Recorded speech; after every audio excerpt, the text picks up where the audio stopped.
Hello dear friends, कैसे हैं आप सब लोग। आज ही क्लास में हम पढ़ रहे हैं ग्रामस्की को। इनका पूरा नाम था एंटोनियो फ्रांसिस्को ग्रामस्की। जन्म होता है 1891 में और इनकी डेथ होती है 1937 में। इटालियन मार्क्सिस्ट थिंकर रहे हैं। एक्चुअल में ये फ़िलोसफी से रिलेटेड रहे हैं। फ़िलोसफी से इनकी पूरी स्टडी फ़िलोसफी में हुई है। बट जिस तरह से ये सोचते थे, इनको मार्क्स पसंद आए और इन्होंने मार्क्स को एक नई तरीके से सोसाइटी में, यूरोपियन जो कम्युनिटी थी, यूरोपियन जो कंट्रीज़ थी, उसमें रिप्रेजेंट किया। उनमें जो कमियां थी उनको निकाला और एक नया जो शुरुआत हुई थी न्यू मार्क्सिज्म, उसकी एक्चुअल में इन्होंने आधारशिला रखी थी। अब कैसे इन्होंने आधारशिला रखी थी, इसको हम इस क्लास में समझने की कोशिश करेंगे। इटालियन मार्क्सिस्ट थिंकर रहे हैं और इनका जो टाइम पीरियड था, ये उस समय इटली में थे जब वहाँ पे शासन मुसोलिन का था। आपको पता है मुसोलिन फांसीवाद के जनक रहे हैं। मुसोलिन का जो टाइम था, ये एक तरह से ऐसे लोग रहे हैं जिन्होंने, मुसोलिन हुआ या नेपोलियन हुए, हिटलर हुए, ये लोग एक्सट्रीमिस्ट थे, एक्सट्रीमिस्ट सोच के थे। ठीक है, राष्ट्रवाद और इस तरह की सोच इनकी ज़्यादा होती थी। बट उसका जो कनेक्शन था वो जनता के साथ पॉजिटिव नहीं था। मतलब ये था कि उस उनके जो इनका जो दौर था उसमें जनता तो त्रस्त थी, जनता में गरीबी बहुत ज़्यादा थी और जनता परेशान थी। ठीक है, शोषण बहुत ज़्यादा था और इन्हीं चीज़ों को आधार बनाकर ग्रामस्की जो सत्ता थी उसे सवाल किया करते थे, उनसे चीज़ें पूछा करते थे, उनके खिलाफ लिखा करते थे। और इसी का अंजाम ये हुआ था कि ग्रामस्की को जो मुसोलिन थे इन्होंने जेल में बंद कर दिया था। लगभग मेरे को एग्जैक्ट टाइम याद नहीं, बट 1926-27 के आसपास का वो फेज़ था जब इन्होंने इनको जेल में बंद कर दिया था। और उसी दौरान इन्होंने प्रिजन नोटबुक करके, मतलब अपने कुछ लेख लिखे उसी दौरान अंदर ही बैठ के ये लिखा करते थे। और बाद में जो पब्लिश हुए थे वो प्रिजन नोटबुक नाम से, मतलब पब्लिश किया, पॉपुलर हुए थे प्रिजन नोटबुक। और उन्हीं के जो लेख थे उनको बीच बीच में पब्लिश किया गया था। ठीक है, the modern Prince and other writings, जैसे इस तरह के जो लेख 1959 में जो पब्लिश हुए थे, उस तरह से 3-4 इनके मेन वर्क है जो उन्होंने उस दौरान पब्लिश हुए थे इनके। देखते हैं इन्होंने क्या क्या किया था। देखो, एक दो बातें समझने की। जो कार्ल मार्क्स जिस तरह से पॉपुलर थे यूरोप में, वो 1960 के बाद में वो पॉपुलैरिटी उनकी खो गई थी। और ये वो लोग थे जिसमें शुरुआत हम ग्रामस्की से कर सकते हैं, जिन्होंने न्यू मार्क्सिज्म की शुरुआत करी। ठीक है, न्यू मार्क्सिज्म की शुरुआत करी, एक बेस बनाया और उस बेस को जो जो ऊंचाइयों पे लेकर गई, जो पॉपुलैरिटी पे ले गई, वो दो लोग लेकर गए, वो थे हेबरमा और अल्थ्यूजर।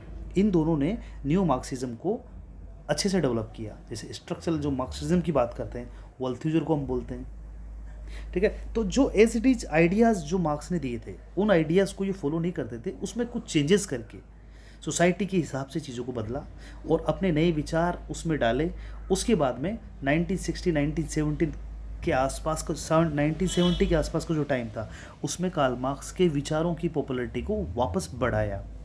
ठीक है, इन्होंने क्रिटिसाइज़ किया, इन्होंने गलतियां निकाली कार्ल मार्क्स के जो विचार थे, जो आइडियाज़ थे उसके अंदर।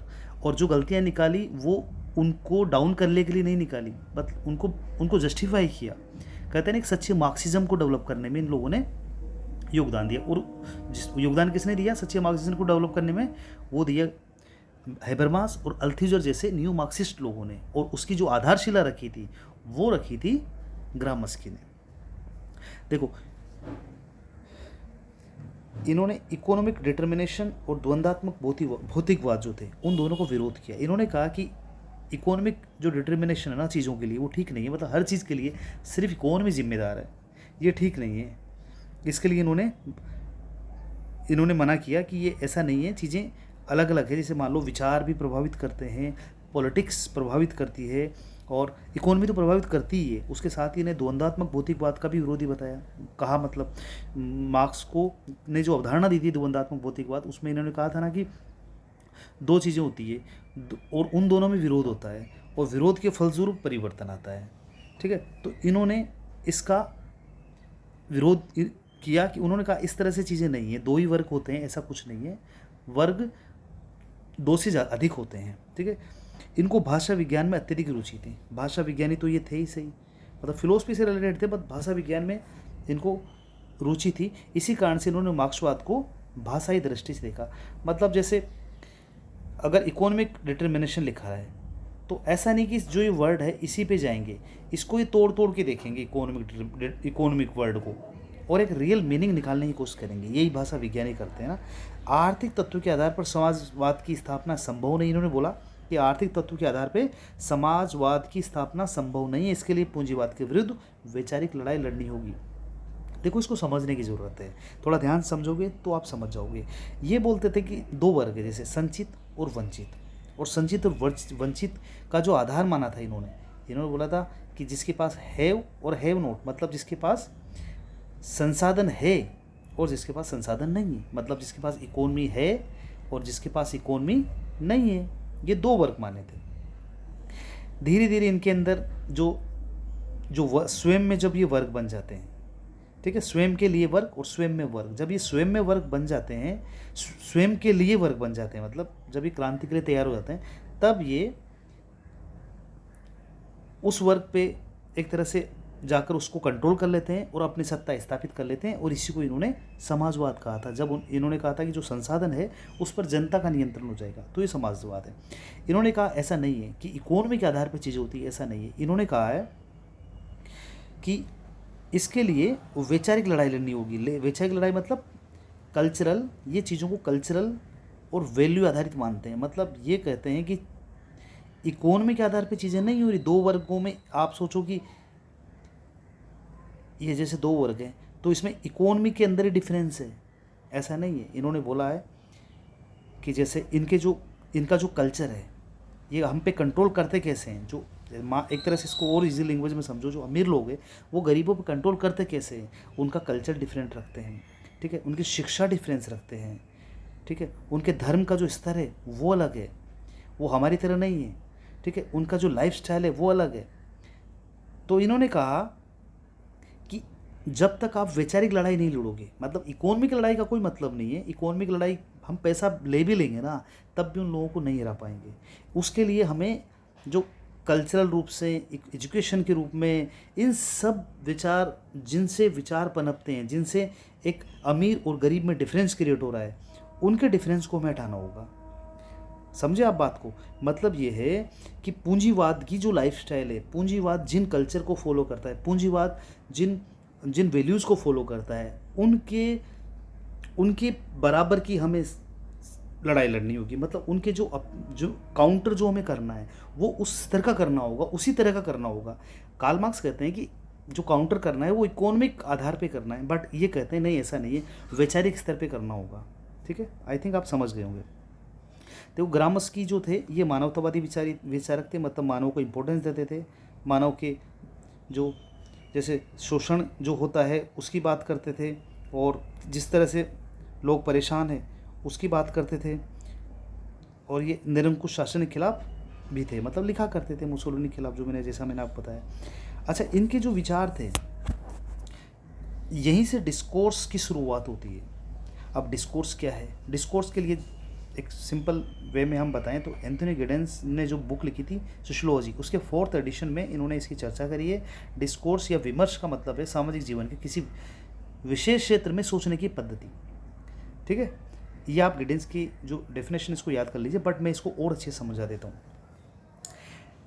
जैसे इन्होंने अपने जो विचार दिए, ठीक है, जैसा कि मैंने बताया कि 1937 में इनकी डेथ हो गई थी। अब इनके जो विचार थे, इनको प्रिजन नोटबुक जिनको माना जाता है, क्योंकि इन जेल में रहकर चीज़ों को लिखा था, वहीं उनकी डेथ भी हो गई थी। चीज़ों को जो अपने आइडियाज़ थे उनको लिखा था, और उनके जो आइडियाज़ थे वो बाद में पब्लिश हुए। ठीक है, और उन पब्लिश्ड आइडियाज़ पे लोग बैठ के चर्चा किया करते थे। कौन सा फेज़ था वो? 1960 के बाद का, ठीक है, उसके बाद का फेज़ था, जब जितने जो इंटेलेक्चुअल लोग थे, जैसे मान लो इन्होंने इकोनॉमिक को लेकर ही विचार दिए अपने, इकोनॉमी है ना, या यूँ कहो कि इन्होंने कहा था कि जो अगर पूंजीवाद को एक तरह से काउंटर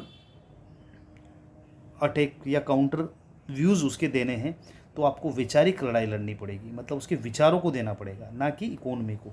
ठीक है, तो इस तरह की बातों को लेकर लोग बात किया करते थे। ग्रुप में जो इंटेलेक्चुअल लोग बैठा करते थे और वो उनके बारे में चीज़ों को समझा करते थे। और इसी का परिणाम है, अगर हम देखें तो हेबरमार अल्थुजर कौन है? ये क्या है? ये डिस्कोर्स के बाद ही पनपे हुए विचारक हैं, जिन्होंने अच्छे से इनके आइडियाज़ को समझा और अंत अपने तरीके से इंटरप्रेट किया और इस तरह से विचारों को बनाया कि उन्होंने सच्चे मार्क्सिज्म को, या यूँ कहो कि जो कार्ल मार्क्स के रूप को बदले बगैर जस्टिफाई किया। और उस आने वाले जो समाज था, आने वाली जो सोसाइटी थी 1960 के बाद की यूरोप की सोसाइटी, उसमें उनके विचारों को स्थापित किया और पुनर्जीवित किया कार्ल मार्क्स को। और जो 1960 के पहले का जो यूरोप था उसमें उनके विचार डाउन होने लग गए थे। 1960-70 के बाद का जो टाइम था उसमें ग्रामस्की हुए, हेबरमा हुए, अल्थुजर हुए, ऐसे विचारकों ने कार्ल मार्क्स के विचारों को दोबारा रीडेवलप किया। ठीक है, तो आप डिस्कोर्स का मतलब समझ गए। डिस्कोर्स का मतलब अगर हम बहुत सिंपल वे में समझेंगे तो वो ये है कि कुछ विचार या कोई घटना है जिसके बारे में किसी ने कुछ कहा है, तो उनकी बातों को कुछ लोगों के द्वारा बैठकर डिस्कस करना और उस डिस्कशन के द्वारा, विमर्श के द्वारा कुछ परिणाम पे आना, कुछ नए विचार को स्थापित करना। ठीक है, ये है डिस्कोर्स। अगर वर्क ऑफ ग्रामस्की देखें तो प्रिजन नोटबुक के नाम से ही मशहूर है। The modern Prince and other writing 1959 में इनकी पब्लिश हुई। सेलेक्शन फ्रॉम प्रिजन नोटबुक 1971 में पब्लिश हुई। सेलेक्शन फ्रॉम पॉलिटिकल राइटिंग ये 1977 में पब्लिश हुई थी। ठीक है, तो ये इनके विचार हैं, ये हमारे ग्रामस्की हैं। एक बार इसको दोबारा क्लास को रिवाइज़ करके वो ढंग से समझ लेना। वैसे मैंने पूरी कोशिश करी कि बहुत सिंपल व्यूज़ में चीज़ों को समझा पाऊँ। Thank you very much. Next class में दोबारा मिलेंगे।